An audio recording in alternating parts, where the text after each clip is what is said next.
presented by Exquisite Timepieces. More information about them in the description down below and at the end of this video.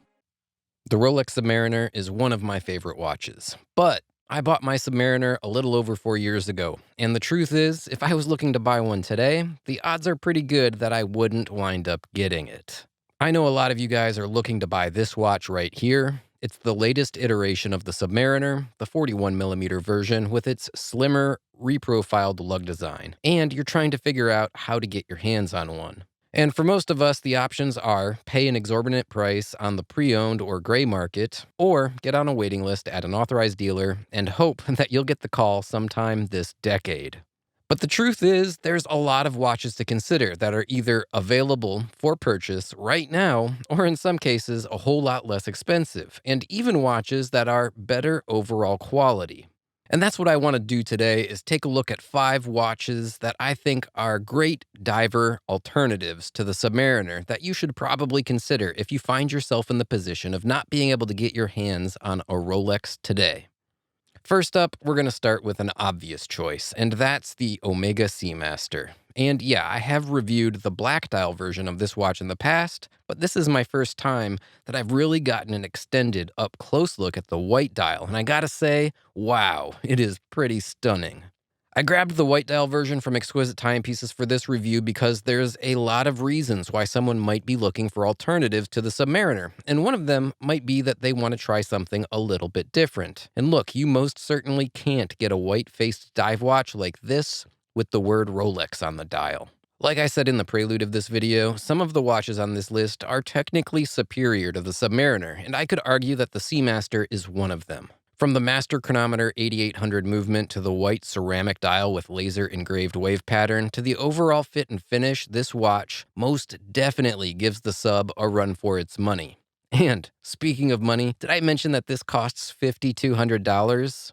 Yeah, that's like $4,000 less than the Submariner.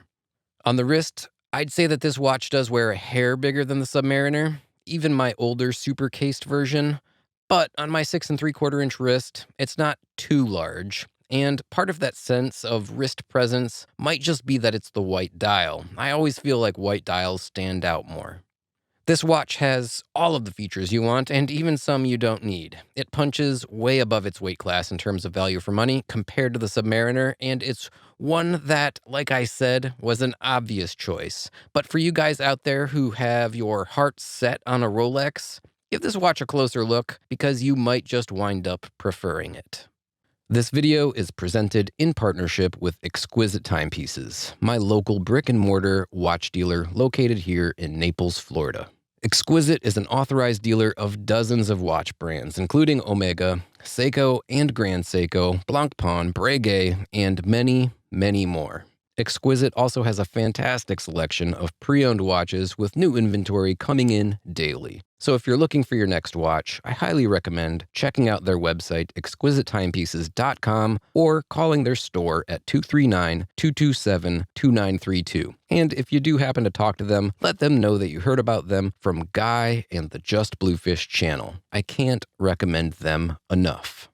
Second on the list of Submariner alternatives is something a whole lot more affordable, and it's a watch that I'm absolutely in love with. It's the Seiko SPB 143. And look, I just bought this watch a little bit over a month ago, and I have to say I love it. I have been wearing it constantly. So if you want a diver that gives you legendary dive watch vibes at a price of around $1,000, I really can't recommend this one enough. I did do a full-length review of this watch a week or two ago, so if you want to take a deep dive into all the features and the specs, as well as my pros and cons on the SPB 143, I'd highly recommend checking out that video. But suffice to say that while this is an awesome watch, obviously you aren't getting luxury watch level features or fit and finishing for the price.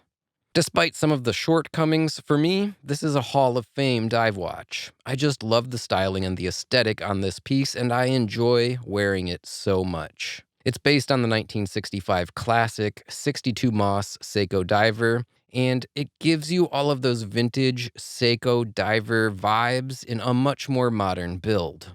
On my 6 3/4 inch wrist, it wears perfectly. The overall size and scale hits the mark as being a watch that I think would wear really well on a wide range of wrist sizes. And considering the price, it won't break the bank if you want something that you can both be proud to wear but not worry about it like you might one of your more expensive timepieces.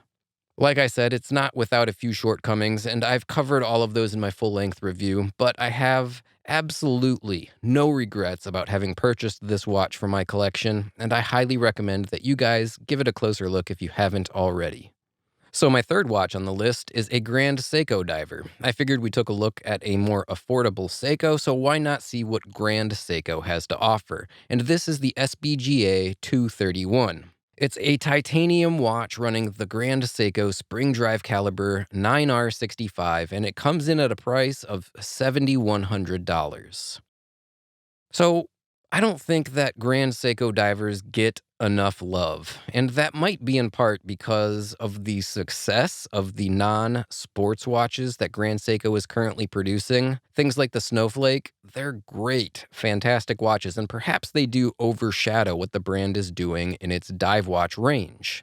But this watch here is one that I really wanted to share with you guys. When I was over at the store picking out watches for this video, I asked one of the guys at Exquisite Timepieces to pull that SBGA out of the case, and I just gave the bezel a quick spin, and I was like, yep, this is the one. The quality of Grand Seiko's watches in general, from the solid build and the innovative technology, really it is second to none, and that doesn't even take into account the immaculate finishing that their watches have. The brushed and polished surfaces on this watch are so much better than the majority of what you're seeing from other brands that I had to include this on a list of Submariner alternatives. And like I said, this does come with a spring drive movement. And look, I'm not going to get into all the details about the movement here, but suffice to say, it is really outstanding. It gives you both superb timekeeping accuracy to the tune of minus to plus 15 seconds per month. It also has a 72-hour power reserve and the smoothest sweeping seconds hand in the industry. I absolutely love the spring drive movement, and at some point, I really want to get a watch with this movement in my personal collection. Now, this watch does come in at 44 millimeters in diameter, so it does wear a bit larger than the Submariner, or any of the other options on this list for that matter, and I'd say that it's a bit too big for my liking.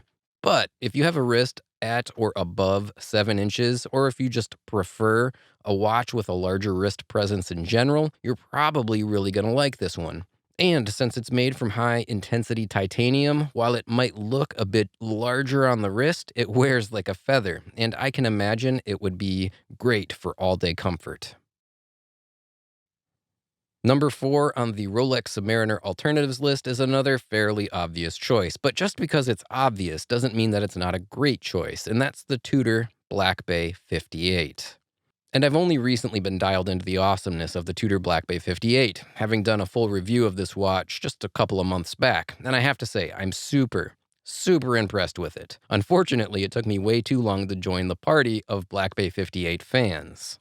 So here was my problem. I borrowed and I did a review on the original full-size Black Bay several years ago, and while I can most certainly say that that's a really nice, really high-quality, high-value watch, I just didn't like it. It was a bit too big, and on the wrist, it was quite thick and what I would call slab-sided. And while, yeah, it was superb quality and great value, it just wasn't for me.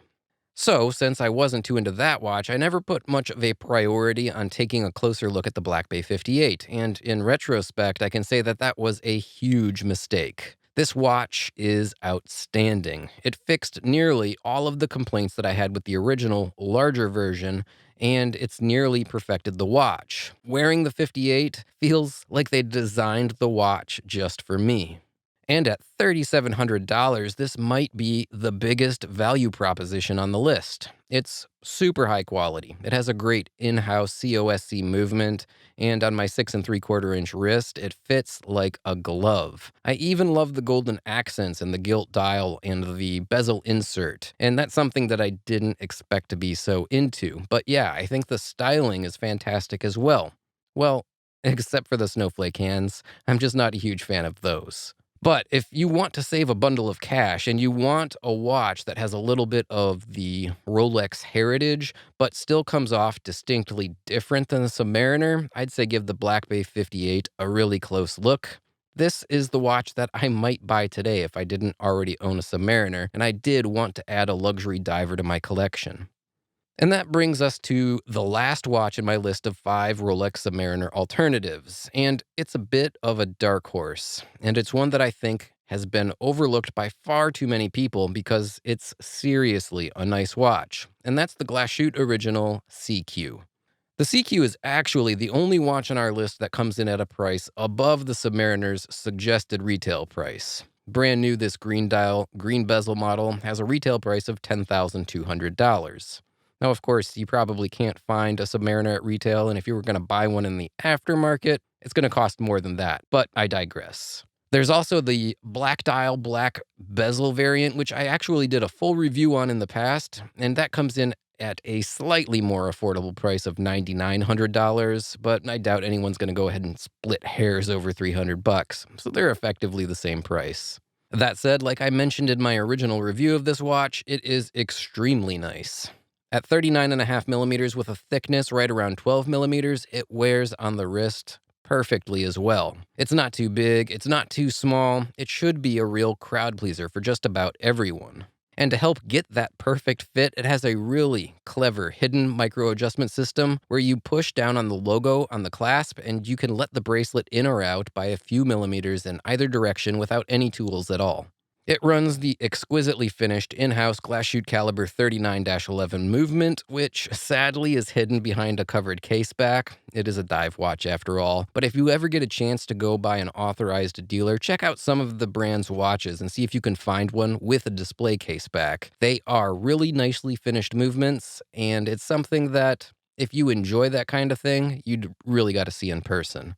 This watch, and most of the timepieces in the Glashoot Original product line, have a bit more of a luxury feel to their fit and finish than the other watches on this list. It is still a rugged tool watch, without a doubt, but things like the polished center links of the bracelet and the mix of brushed surfaces with polished chamfered edges on the watch case, they do give it a feeling of opulence, but it would be a great watch, and it would be right at home on the wrist of somebody in the boardroom or out on the water. So there you have it, 5 watches I'd suggest having a closer look at if you're looking for alternatives to the Rolex Submariner. There's a wide range of prices here and a lot of different styles, but they're all awesome dive watches, and they are all watches that I've personally experienced and watches that I would highly recommend checking out.